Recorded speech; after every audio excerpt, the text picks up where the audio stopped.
Now that the singing and dancing is over, let's talk about Juneteenth.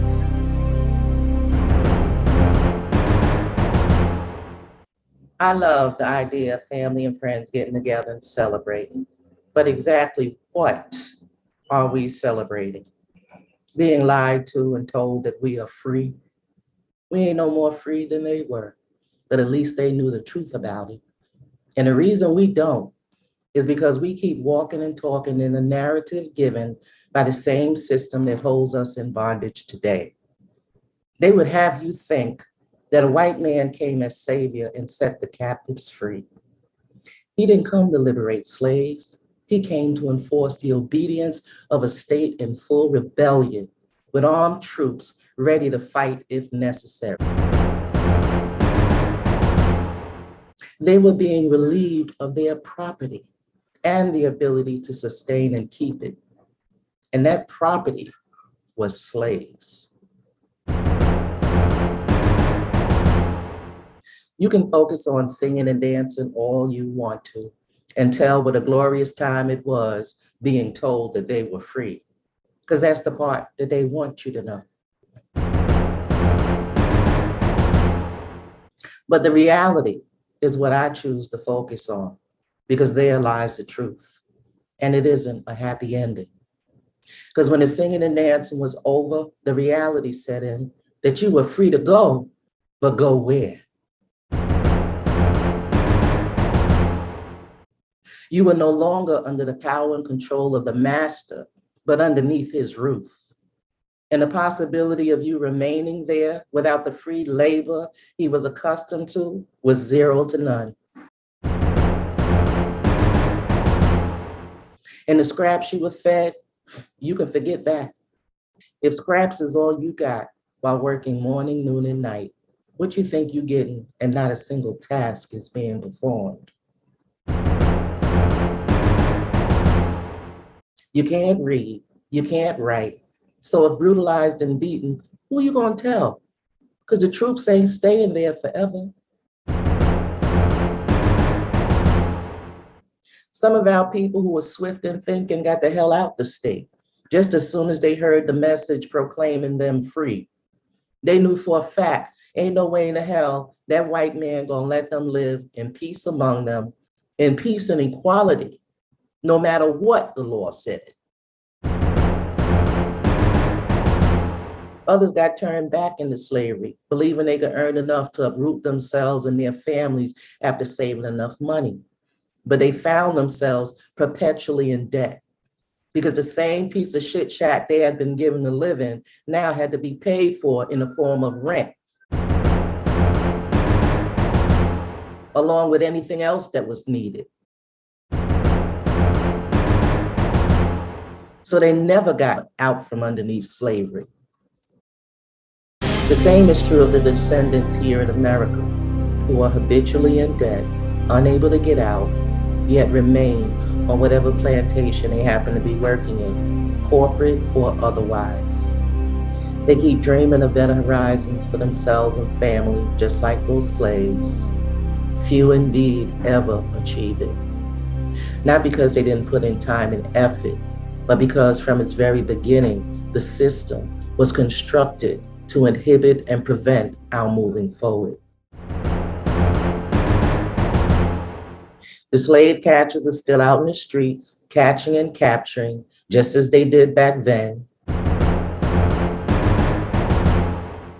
And just as society saw no wrong in the outright murder of a slave, today they view it as a circumstance of tragedy, for which none should be held accountable, and where bygones should be bygones. Hundreds of thousands were caught and captured after being proclaimed free. And the Constitution, which allegedly made it unlawful to enslave, had a provision within it in which one duly convicted of a crime could be brought into involuntary servitude, meaning slavery. And so immediately, they began to hunt and capture those deemed free, accusing of a crime, the bulk of whom had done no such thing.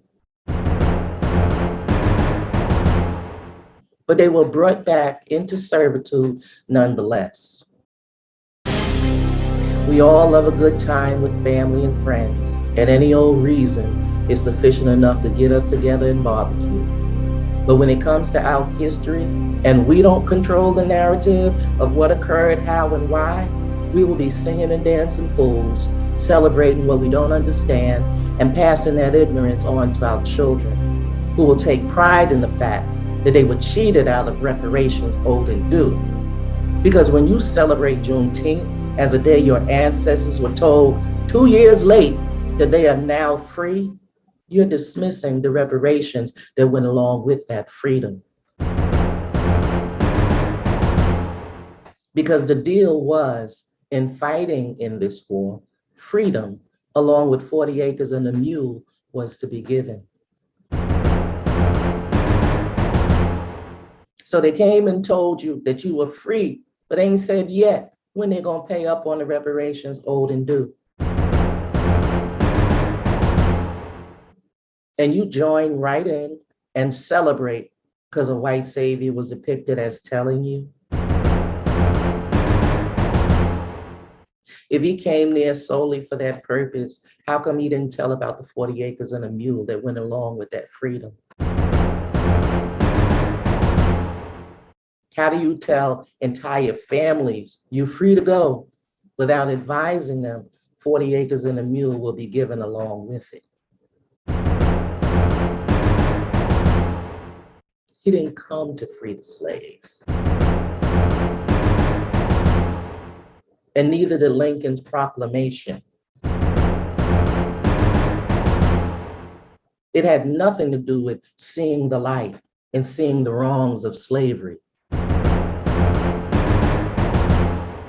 It was an economic decision. It was a proclamation not even intended for slaves.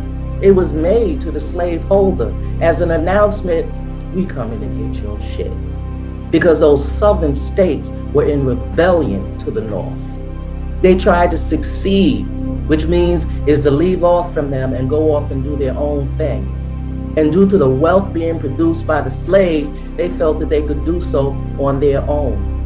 So an announcement was made proclaiming all slaves free, inviting Blacks to participate in that war, and promising them freedom and 40 acres and a mule. And they won that war. But it was never about the slave. And once the war had been won, they came with troops state by state to each state who was in rebellion. And Texas, Galveston, Texas, was the last of those states. And those are the slaves who were talked about as singing and shouting and dancing and being told that they were free. Make no mistake about it. This was an economic decision. So I just believe that we ought to get the history right and not be caught up in some false narrative that has us looking like fools celebrating what we don't understand. We should come together for our own reasons, not because of some twisted, perverted history that makes us think that we was given a liberty and a freedom that we still fighting for today, plus the reparations that's owed and due. And that's all I got to say.